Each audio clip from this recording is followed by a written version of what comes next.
JBTV.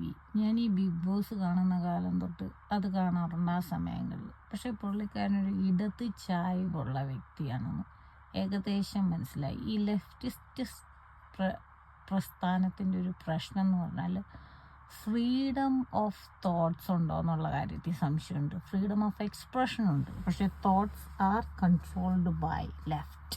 അതെനിക്ക് തോന്നി. Whatever it is. പുള്ളിക്കാരൻ്റെ കുംഭമേളയെക്കുറിച്ചുള്ളൊരു പരാമർശത്തിൻ്റെ ഒരു ചെറിയ ഭാഗം മുഴുവൻ ഞാൻ കണ്ടില്ല. ആരൊക്കെയോ ഈ ഇടതുപക്ഷ സ്നേഹികൾ അതിൻ്റെ ചെറിയ ഭാഗങ്ങളെടുത്ത് പ്രചരിപ്പിക്കുന്നുണ്ട്. അതിൽ 3-4 ചോദ്യങ്ങൾ, ആ ചോദ്യങ്ങൾക്ക് എനിക്കുള്ള ഉത്തരങ്ങൾ. ഒന്ന് പുള്ളിക്കാരൻ പറയുന്നത് കുംഭമേളയിൽ സംസ്കാരം ഇതാണോ സംസ്കാരം, ഇതാണോ ഭാരത സംസ്കാരം. അപ്പോൾ what is culture and morality? അത് ഈ മൊറാലിറ്റിയെ തുണിയെടുക്കാതെ നടക്കുന്ന നഗ്ന സന്യാസികളുടെ സംസ്കാരമില്ലായ്മയാണ് പുള്ളിക്കാരൻ ചൂണ്ടിക്കാട്ടുന്നത്. ഈ കാലത്ത് തുണി ഉടുക്കാതെ നടക്കുന്നത് ഫ്രീഡമാണ്, ഇൻഡിപെൻഡൻസ് ആണ്. തുണി ഇടാതെ എല്ലാവരുടെയും മുമ്പിൽ നിന്ന് മുലയൂട്ടാൻ ഒരു സ്ത്രീക്ക് സ്വാതന്ത്ര്യം കൊടുക്കുന്ന ഇൻഡിപെൻഡൻസ് ആണ്. അപ്പോൾ അവിടെ എത്തി നോക്കി ഇതല്ല മൊറാലിറ്റി എന്ന് പറയാനുള്ള സ്വാതന്ത്ര്യം നമുക്കില്ല ഈ കാലത്തിൽ. കൾച്ചറും മൊറാലിറ്റിയും തമ്മിലുള്ള വ്യത്യാസമാണ്. മൊറാലിറ്റി എന്ന് പറഞ്ഞൊരു യൂണിവേഴ്സൽ റൈറ്റ് ഓർ റോങ് ഉണ്ട്.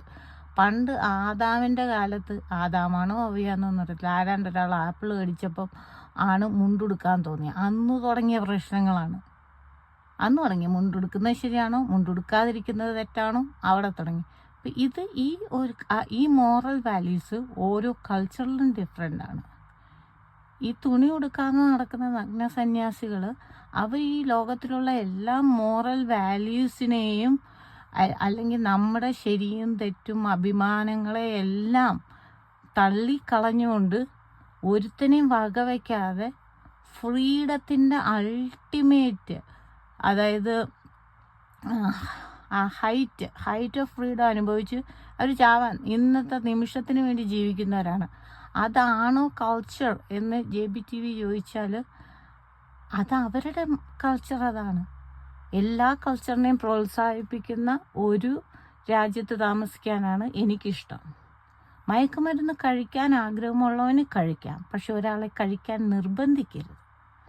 മയക്കുമരുന്ന് കഴിക്കുന്ന ഒരാൾ കാണുന്നത് കൊണ്ട് ഞാൻ കഴിക്കപ്പെട്ടു പോകും, അതുകൊണ്ട് അയാൾ കഴിക്കരുത് എന്ന് പറയുന്നതിന് ഞാൻ എഗെയിൻസ്റ്റാണ്. അയാൾ കഴിക്കാം, അയാൾ കഴിക്കുന്നത് നോക്കി നിൽക്കുമ്പോൾ കഴിക്കണോ കഴിക്കേണ്ടയോ എന്ന് തീരുമാനിക്കാനുള്ള പക്വതയുള്ളവന് തീരുമാനിക്കും, പക്വതയില്ലാത്തവൻ വേണ്ട. That's his decision. പിന്നെ രണ്ടാമത്തെ പുള്ളിയുടെ ചോദ്യം, ആ വെള്ളത്തിൽ എന്തോ ഒരു അഴുക്കാണ്, അതിനകത്ത് മുങ്ങി ആൾക്കാർ മുങ്ങുന്നു, അത് കാണുമ്പോൾ പുള്ളിക്ക് വിഷമം തോന്നുന്നു. മോദിയോ യോഗിയോ എന്നവരെ പിടിച്ചു മുക്കുന്നതല്ല, തലയിൽ മൂളുള്ളവൻ ചിന്തിച്ചതിന് ശേഷം പോയി മുങ്ങുന്നതാണ്. മുങ്ങുന്നവൻ മുങ്ങിച്ചാവട്ടെ, അല്ലെങ്കിൽ അസുഖം വരട്ടെ. പിന്നെ ആ ഗംഗയിൽ മുങ്ങിയാൽ മാത്രമേ അസുഖം വരത്തുള്ളൂ. വെള്ളച്ചാട്ടങ്ങളിൽ ടൂറിസ്റ്റുകൾ പോയി കിടന്ന് മുങ്ങുന്ന ആ വെള്ളമെല്ലാം ആരാ അതിനകത്ത് ഈക്വലി ലെവൽ നോക്കുന്നത്?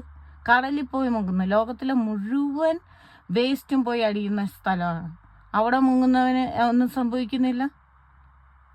അപ്പം ഇവിടെ ഒരു റിലീജിയൻ്റെ ഭാഗമായിട്ട് മുങ്ങിയപ്പോഴത്തേക്കിനും പുള്ളിക്ക് അപ്പോഴത്തേക്കിനുമാണ് എല്ലാവർക്കും ആകെ ഒരു സങ്കടം. ഇവിടെ അസുഖം വരത്തില്ലേ, ഇവരിവിടെ എല്ലാം ജഡങ്ങളാണ്, കടലിലല്ലേ ഈ എല്ലാ സാധനങ്ങളുടെ end of every waste is over there.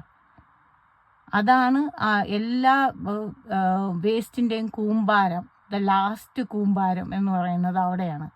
അപ്പോൾ ആ കടലിൽ മുങ്ങുന്നതുകൊണ്ട് അല്ല, കടലിൽ ഉപ്പുണ്ടായതുകൊണ്ട് എല്ലാം ശുദ്ധീകരിക്കപ്പെടും. I don't think so. എന്തോരം കെമിക്കൽസ് ആയിരിക്കും. അപ്പോൾ അതൊന്നും, അതായത് ഒരു റിലീജിയൻ എന്തെങ്കിലും ചെയ്യുമ്പം അതിനെ നോക്കി നിന്നിട്ട് ഇങ്ങനെ അതിൽ നിന്നും അത് തെറ്റാണെന്ന് നിങ്ങൾക്ക് തോന്നാം, അത് എക്സ്പ്രസ് ചെയ്യാനുള്ള സ്വാതന്ത്ര്യമുണ്ട്. പക്ഷേ നിങ്ങളത് എക്സ്പ്രസ് ചെയ്യുമ്പോൾ നിങ്ങൾ എക്സ്പ്രസ് ചെയ്യുന്ന ചിന്തകൾക്ക് വേറൊരു വശമുണ്ട്. വേറൊരാൾ ആ രീതിയിലല്ല കാണുന്നത് എന്ന് എനിക്കും എക്സ്പ്രസ് ചെയ്യാനുള്ള സ്വാതന്ത്ര്യമുണ്ട്. ഞാനിതിങ്ങനെയാണ് കാണുന്നത്.